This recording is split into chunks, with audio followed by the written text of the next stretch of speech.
Jangan-jangan nih yang berbuat itu, yang melakukan itu memang terlibat, yang seharusnya melakukan tindakan itu terlibat. Misalnya ada penyuapan kepada aparat agar tidak ditindaklanjuti. Oh, ini sudah jelas. Ada nih, ada sertifikat nih. Ini legal, sudah dicabut. Ambil saja sertifikat itu. Siapa dulu yang mengeluarkan? Kantor mana yang mengeluarkan? Siapa yang tanda tangan? Panggil orangnya. Gitu. Nah, itu yang seharusnya dilakukan. Dan ini sudah jelas ya, ada indikasinya dua. Satu, tindak pidana umum. Mungkin pemagaran itu bisa dianggap tindak pidana umum kalau melibatkan rakyat, yang mungkin karena dibayar, rakyatnya yang melakukan pemagaran itu yang melakukan tindak pidana.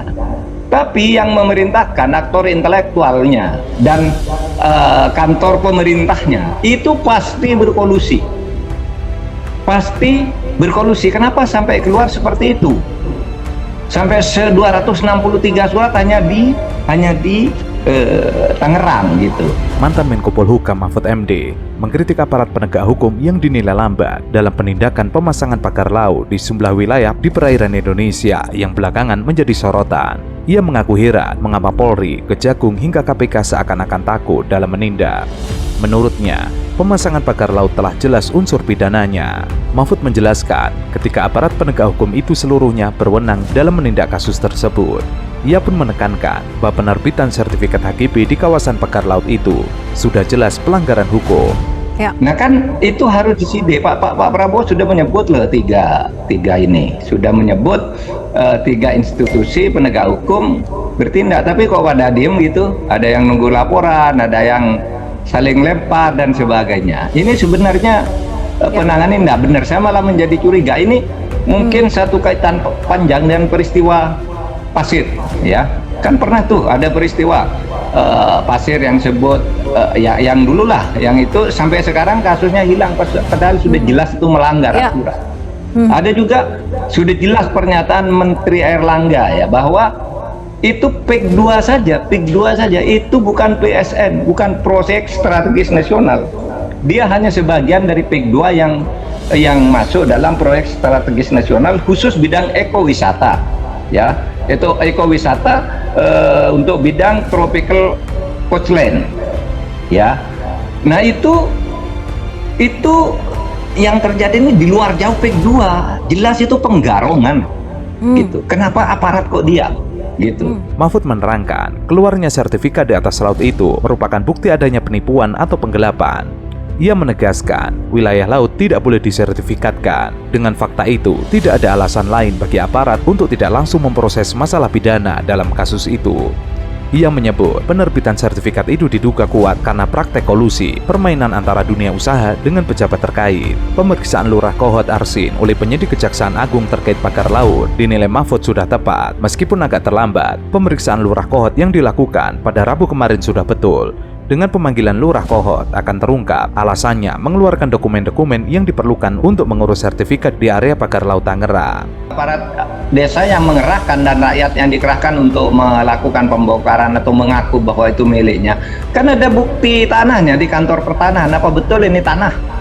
Apa betul ini sertifikatnya ada, data tanah ini ada? Nah dari situ, oh ini tidak ada, ini memang sejak dulu laut, kan begitu.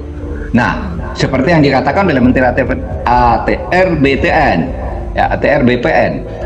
Nah itu kan tinggal panggil aja tuh, gitu. Kenapa kok bisa keluar sampai saat ini? Gitu. Saya khawatir ada yang pertama melindungi ya, karena mungkin dapat sesuatu, ya, sehingga aparat itu kok pada diem. Ini mengerikan, aparat kita sekarang ini kayaknya dikendalikan oleh orang luar. Ada suatu kekuatan yang menghalangi. Selama ini kan galak-galak aja. Kalau ada rakyat, ada tindak pidana umum kan galak-galak saja. Kok yang gini nih, yang di depan mata kita ini, nggak ada yang dinyatakan tersangka, nggak ada pengumuman bahwa ini tindak pidana dan penyidikan dimulai, gitu. Terkadang orang belum jelas saja sudah disidik. Nah ini yang sudah jelas kayak gunung di depan mata kita ini, datanya nggak diapa-apain sampai sekarang, hanya dibongkar itu administratif, gitu. Menurut Mahfud, dokumen-dokumen dari Lurah Kohot itu bisa dilacak, seperti dokumen letter C. Apakah baru dibuat setelah ada polemik atau memang sudah ada sebelumnya? Mahfud memastikan dugaan pidana di penerbitan sertifikat di area pagar laut Tangerang sangat kuat. Ia meminta kepada sejumlah mantan menteri, baik Hadi Cahyanto, Agus Harimurti Yudhoyono, maupun Sofyan Djalil tidak usah takut kalau tidak melakukan hal tersebut, karena dalam hukum tata negara ada delegasi kewenangan. Mahfud menegaskan HGB di perairan pesisir jelas dilarang dalam Undang-Undang Nomor 1 Tahun 2014 berdasarkan putusan MK Nomor 3 Tahun 2010. Dalam undang-undang itu disebutkan bahwa dilarang pemberian hak bangunan usaha kepada perorangan atau korporasi di perairan pesisir.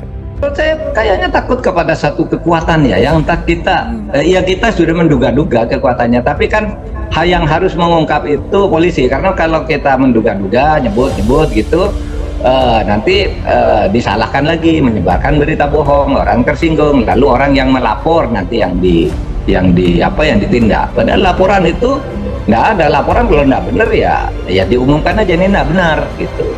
Nah ini nggak ada tindakan apa-apa kecuali satu, Kejaksaan Agung itu sudah memang mengeluarkan surat pemanggilan terhadap Lurah Kohot ya, Kades Kohot itu, yaitu sudah langkah awal yang tepat untuk Kejaksaan Agung.